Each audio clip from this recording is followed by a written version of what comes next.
Hello everyone, welcome back to my channel. My name is Dr. Tiffany, chiropractor and holistic health and life coach. Today I'd like to talk to you about prioritizing your health over the holiday season.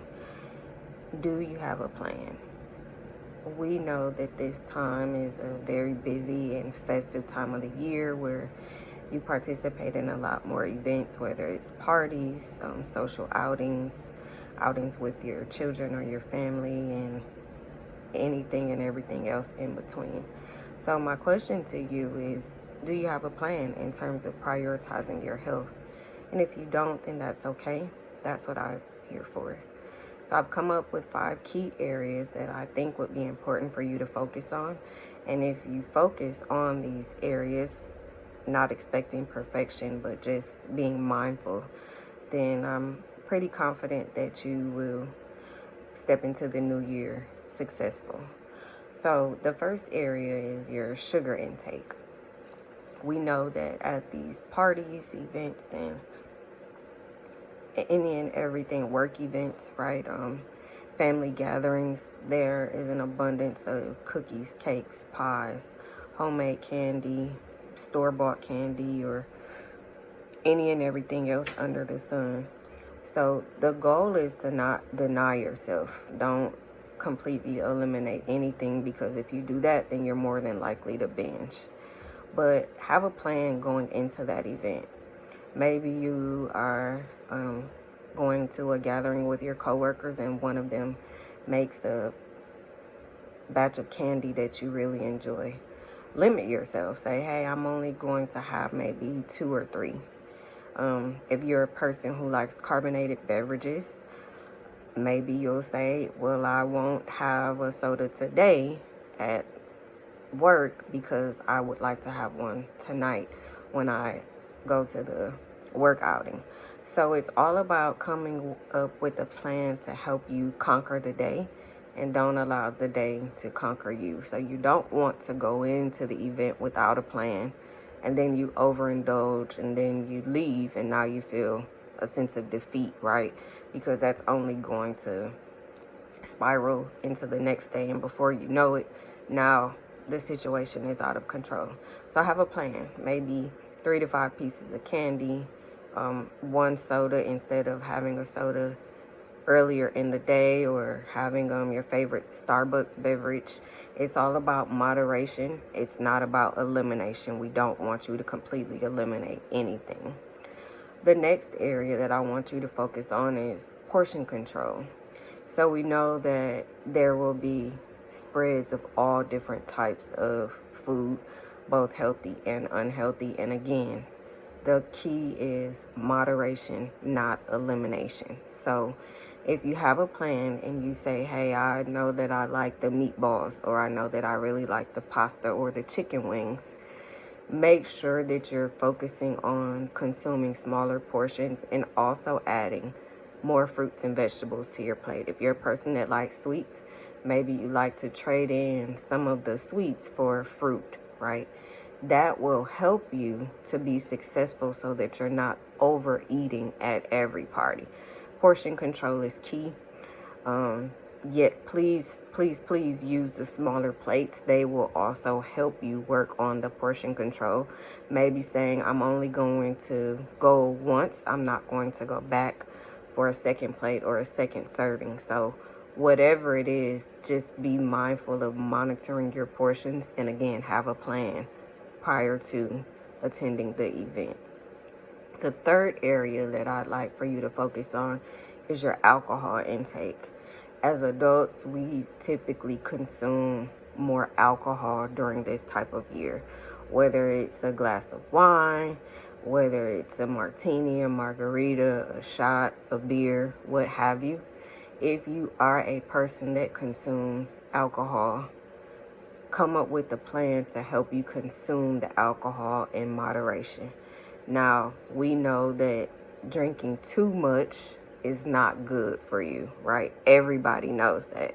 So again, you should never be driving drunk. You should never be going or coming to an event where you are intoxicated beyond comprehension. That is not the goal. But if you would like to have a drink, that is okay. Come up with a plan. And if you are a person who may possibly consume more than you should, more than the legal limit, come up with a plan. Have a partner. Maybe this would be a great time for you to have an accountability partner, not only to drive you home, but to say, hey, I think that may be enough. Maybe just 1 or 2 drinks should be sufficient, right? So again, moderation, not elimination. Come up with a plan prior to attending the event. The 4th area concerns our movement. We are consuming more, and a lot of times we move less. So think of some ways that you can increase your movement throughout the day. It might simply be stretching in the morning and stretching before bed.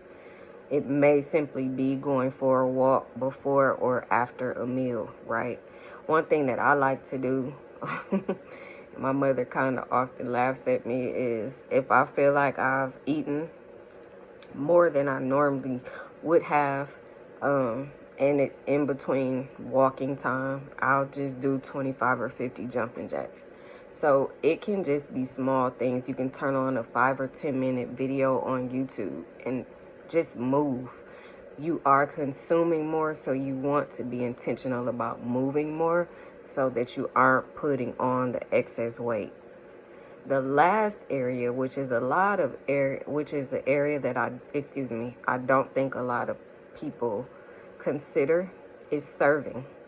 So Thanksgiving, everybody wants to serve and give away things, right?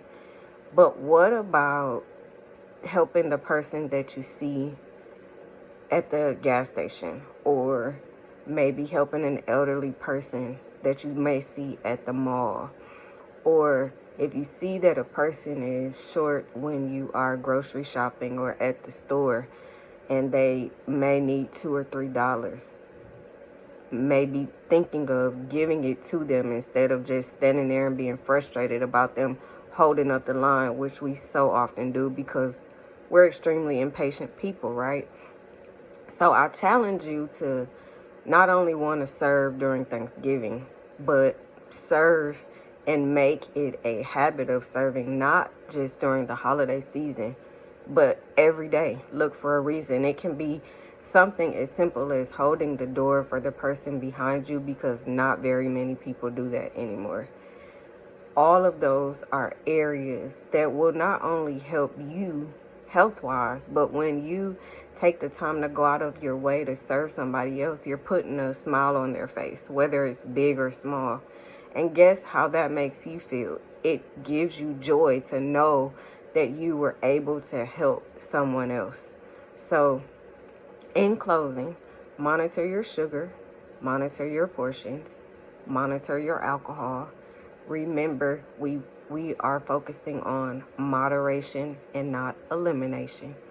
Be intentional regarding your movement, even if it's just adding jumping jacks or 5-minute videos or stretching in the morning and at night. And then lastly, look for opportunities to serve others, not just today, not just on Christmas, not just on the New Year's, but try to make it a daily habit.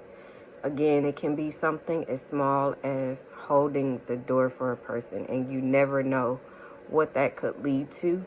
And it also brings you joy knowing that you took time out of your day to help someone else. I hope that this video helps you, and I hope that you can at least, use it as a blueprint to help you navigate this fun and challenging season for some, okay? So I thank you for your time today, and until next time, heal holistically. Bye.